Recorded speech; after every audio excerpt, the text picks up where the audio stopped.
A pitching duel, a close game, a series won by the Guardians. What a weekend for Cleveland sports, at least in baseball. It's Today in Ohio, the news podcast discussion from cleveland.com and the Plain Dealer. I'm Chris Quinn. I'm here with Lisa Garvin, Layla Tassi, and Laura Johnston. And did anybody watch that game, the 5-hour game in its entirety? No. More or less. Did you really? I couldn't give up 5 hours. I did catch the winning home run, though, so I felt like I saw the whole game in a couple of minutes. It's amazing. 39 strikeouts. You know, the longest 0-0 game in postseason history, but the Guardians ended up the winners, and now they go play the Yankees, which is pretty cool. Laura, you have some Mets fans in your house. Will they be rooting for the Guardians or the Yankees? Oh my God, the Guardians. That's not a question. Mets fans Everyone are hates not the Yankees. Yankees fans. And they are Guardians fans too. So it was sad that the Mets lost, but hey, the Yankees are coming back and eventually, and the midges are in town. So I feel good about this. Yeah, the midges are our ally.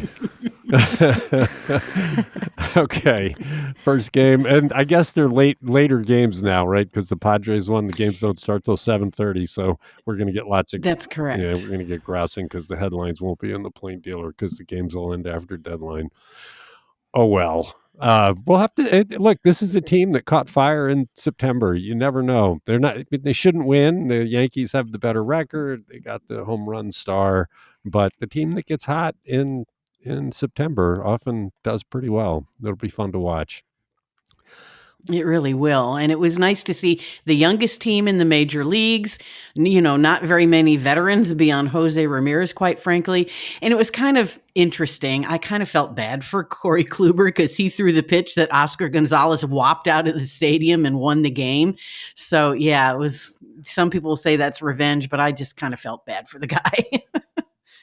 Yeah, I mean, it's kind of cool. I mean, there was that connection, and I don't know. It was, the whole thing was fun. 0-0 into the 15th inning. That is just, well, it's unprecedented. Never seen it before. All right, let's move on to the news. In the latest evidence that secrecy at JobsOhio deprives Ohioans of vital knowledge about how their government works and spends money, what gaffe did the city of Cleveland make that opened a window on the staggering sum Ohio was paying for direct flights to Ireland from Cleveland? Layla, this is a lot of money just so people who are Irish can go back to the homeland. Right. So JobsOhio, which is the private economic development arm of state government, typically doesn't reveal detailed financial commitments to individual businesses. Their argument is that secrecy is needed when they're negotiating with private firms. But in this case, an early version of a City of Cleveland document that was uploaded to a city website included the JobsOhio contribution to bring Aer Lingus here. And it was later updated and the JobsOhio contribution was deleted, but it was too late because our reporters had already spotted it. And it turns out that JobsOhio is kicking in $9.4 million on top of a collective $2.4 million from the city of Cleveland, Cuyahoga County, and the Greater Cleveland Partnership. So that's a total of $11.8 million incentives. It's likely the largest financial contribution ever, committed to help convince an airline to fly from an airport in Ohio. Though, it's important to note that the incentive for Aer Lingus is not a grant or a direct subsidy. It's a minimum revenue guarantee. It's payable only if the flight doesn't meet certain monthly performance goals. So it takes the risk out of starting up service in a new city. That's the point. Other airlines have received direct subsidies, but yeah, that's the faux pas that led to everyone finding out exactly how much was being committed to this. And their claims that, this would hurt our ability to lure business. That's a lot of hooey. I mean, they're keeping it secret. It shouldn't be secret. It's the public's business. That's a lot of money to pay to have a flight come to Cleveland. If you think about all the other ways you could use that money that would benefit a greater number of people, you really do have to question it. The story has people talking about the economic development benefits, but they sound kind of hollow, no?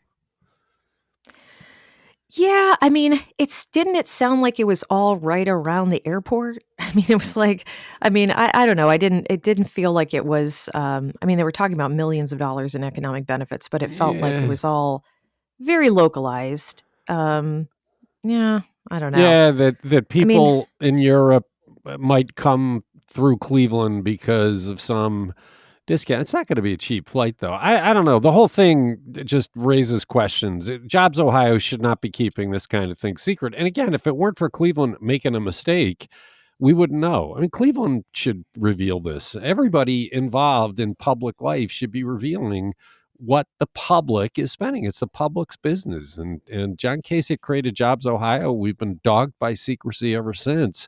This is an eye opener. And I look at Cleveland neighborhoods and other places that could use a boost of economic development. And you wonder, is this the best use of millions of dollars?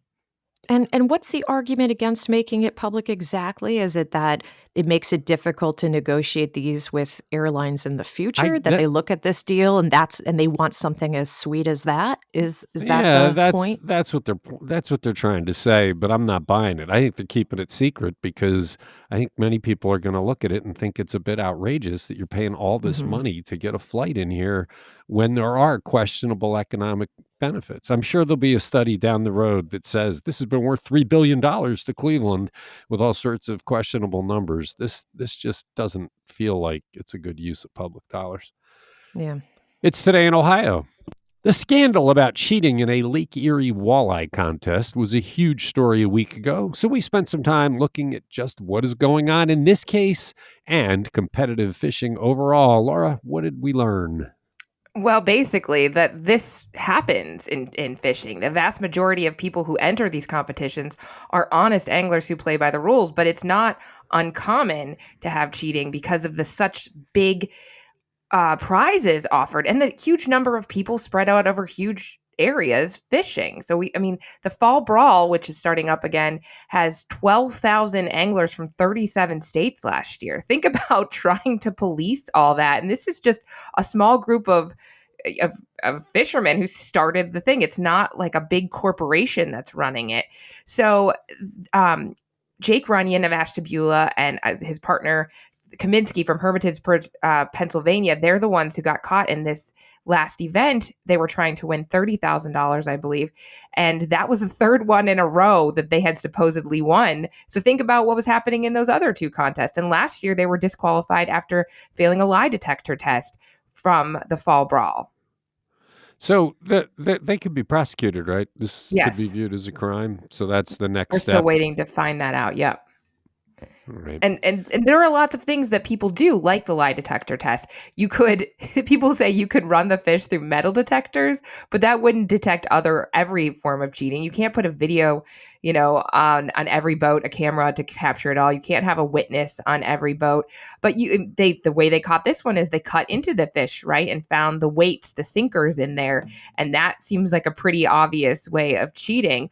But these two guys, there were rumors leading up to this derby that they were too good. I love this quote that Corey Schaefer got. What these guys were doing was like the equivalent of Michael Jordan, LeBron James, and Tiger Woods all rolled into one. And prior to this alleged cheating, these guys weren't exactly Michael Jordan because the best they had ever come in was 13th out of 15th in a competition.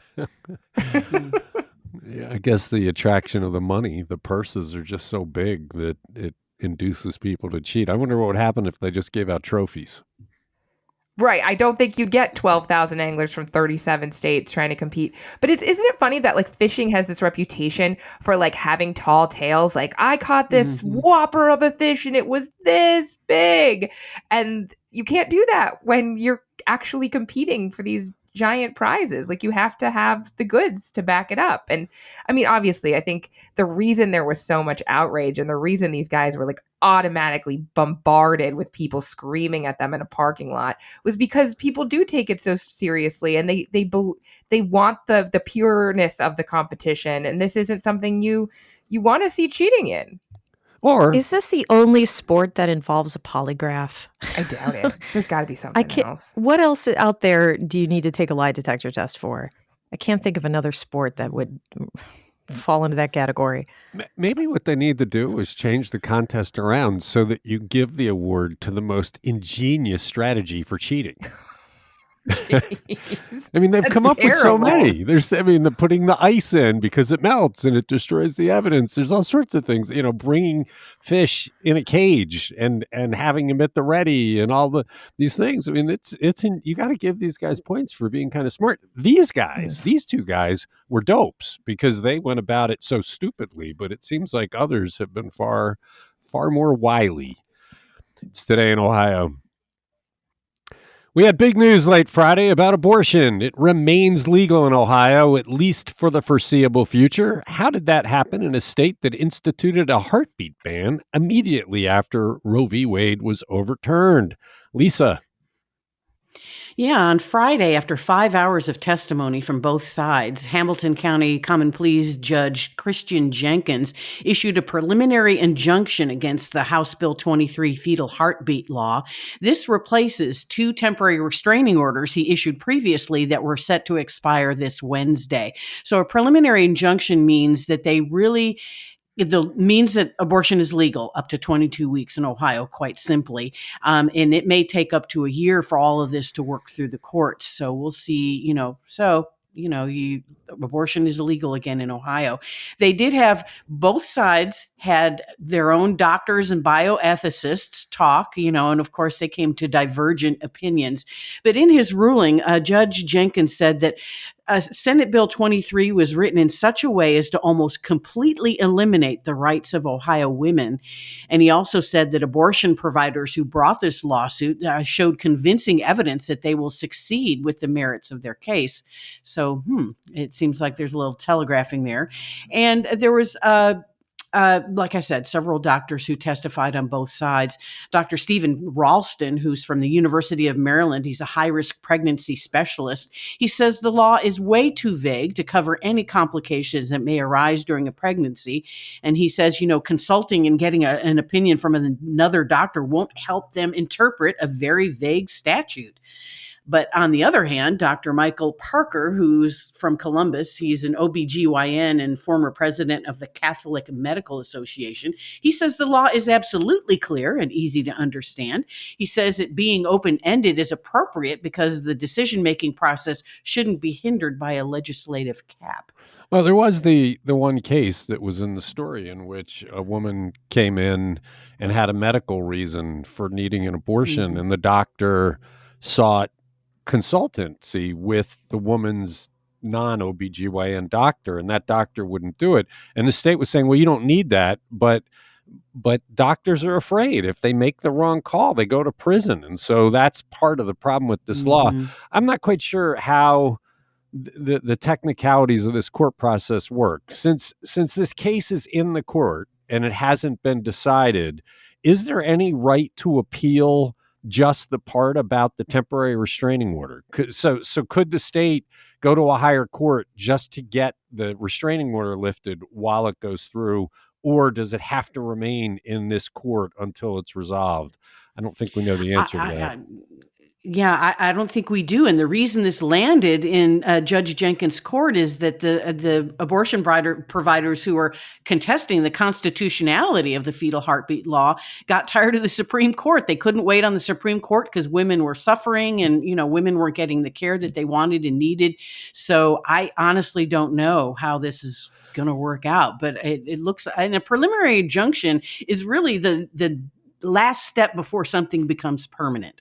So, we could have up to a year before this is all resolved. Except the legislature comes back in a lame duck session right after Election Day, and they're hell-bent on banning abortion outright, so the whole thing could be moot. What this does is it pretty much guarantees a right to abortion through Election Day. I just wonder about that appeal. Interesting case. It's all, the legislature plans to make it moot, but as we're reporting today and we'll be talking about tomorrow, most of Ohioans don't agree with making abortion illegal. Lots of good findings to come from a Baldwin Wallace poll today. It's Today in Ohio. Ohio Governor Mike DeWine got caught in a pretty big case of hypocrisy with his new political ad attacking his re-election challenger, Nan Whaley. Or how big a stumble was this? I love this story. I don't think it's going to cost DeWine anything, but he's airing this new TV attack ad that criticizes his opponent, Nan Whaley, for supporting the American Rescue Plan Act, which we all, call ARPA. And it's the coronavirus relief bill that funneled, billions of dollars into the economy. And so he's saying she supports that. It's like, okay, Mike DeWine, you've been touting all of these improvements and money and grants that you're putting into all sorts of projects, from first responders to water projects to whatever he can come up with in news releases coming out. And all of that is coming from this bill that he says he doesn't support. And this is part of a statewide multi-million-dollar ad buy. So he's critiquing her for supporting it, but then he's taking credit for all of the grants that are coming from it. Yeah, I mean, he is trying to have it both ways. I'm a little bit surprised he's airing an attack ad at all, because Yeah. every sign is he's trouncing her. And so he didn't need to do this. He could have just kept going the way he's been going now he's set himself up to be called a hypocrite. He's run all over the state saying, look at the money I'm spending. Look what I'm bringing to you. And then attacking her for supporting the source of that money. Yeah, his team basically said that it's not hypocritical because he didn't support it, but he wasn't supposed to give away free money, that he's doing what he can for the best of Ohioans. But Nan Whaley definitely jumped on it and said, if Governor DeWine wants to remind Ohioans that Nan is responsible for helping to pass legislation that's provided funding for Ohio's community to hire more police officers, increase mental health resources, and make our schools safer, then he's welcome to do so. Well, I don't know how they can get away with saying it's not hypocrisy. It's the definition of hypocrisy. And we have some more hypocrisy to talk about next. It's Today in Ohio. Sticking with that subject of hypocrisy in elected leaders, Tom Patton says he is proud of a bill he introduced to freeze property taxes for seniors in Cuyahoga County. Layla, what's the bill about, and what is the hypocrisy here? Well, Tom Patton introduced House Bill 726 last week, which would grant counties with populations greater than 1 million, so in other words, only us, Cuyahoga County, the ability to freeze taxes for homeowners over the age of 60 and with a total income less than $50,000. And that would have to be approved by county council and the executive. Residents would have to apply for the reduction, but it would fix their property tax bills at the same rate until the homeowner either dies or the home transfers, unless it transfers to a surviving spouse who also meets those same qualifications. This would basically achieve what county executive candidate Lee Weingart has been pitching with his rollback and freeze concept. I mean, in essence, that's what this is aiming at. But Patton has said in interviews with us that, even though this program would shift some of the tax burden onto the rest of us, he sees his bill as a way of keeping seniors in their homes while also giving school levies a batch of senior voters who are less likely to vote no on levies because they wouldn't be the ones dealing with the tax hike. So he is, so excited about this. And he's tried in the past to have this bill, to get this bill passed, I think twice before, with no success statewide. And so he's excited to try it out on kind of a pilot basis here in Cuyahoga County. Well, lucky for us, our Rich Exner's institutional memory dredged up this fun fact that in 2013, it was the GOP-led legislature, including Patton, apparently, that gutted a significant property tax cut for seniors. All seniors used to get a $25,000 market value break on their properties. It saved seniors hundreds of dollars a year on their taxes. Patton was a state senator at the time and apparently voted to end that tax break with his colleagues for all but the lowest income seniors, those whose adjusted income was below $30,500 a year, excluding Social Security and certain pensions. At that time, however, the money that was saved on the backs of seniors went into state coffers for the state's budget priorities. And in this case, Patton gets to look like the hero of senior citizens with this Cuyahoga County tax freeze, while the loss to tax revenue happens on the local level. So, boo. Yeah, there's no reimbursement. I don't really understand how you can justify making this available in one county in all of Ohio. I get that Lee Weingart wants that, and he's running to be the county executive. But if I'm a state legislator and I think this is the right thing to do, I mean, is it just seniors in Cuyahoga County that are being hurt by the economy? It doesn't make Yeah, I mean, sense. that's a great point. I think that he was just, he thought that getting it passed in one county would show, how successful it would be and how popular it would be. And so he's trying to pilot it just here, so that he could make an example of it and then try to get it done statewide. Or he's But doing a favor for a Republican friend who he's hoping will get some extra votes out of it, even yeah, though that's true. he's voted against the exact same thing previously.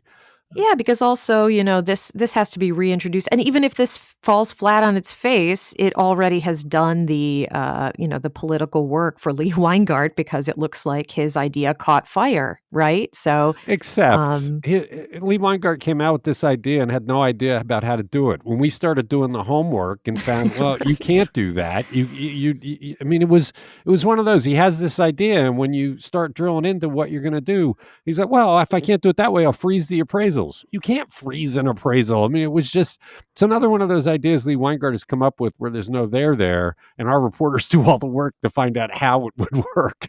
Right. I So, think this was his plan C to get it done, yeah, was to have someone in the state house put it forward.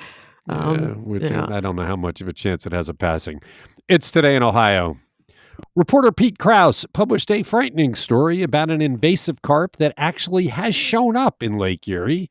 Lisa, which carp is it, and why is this bad news?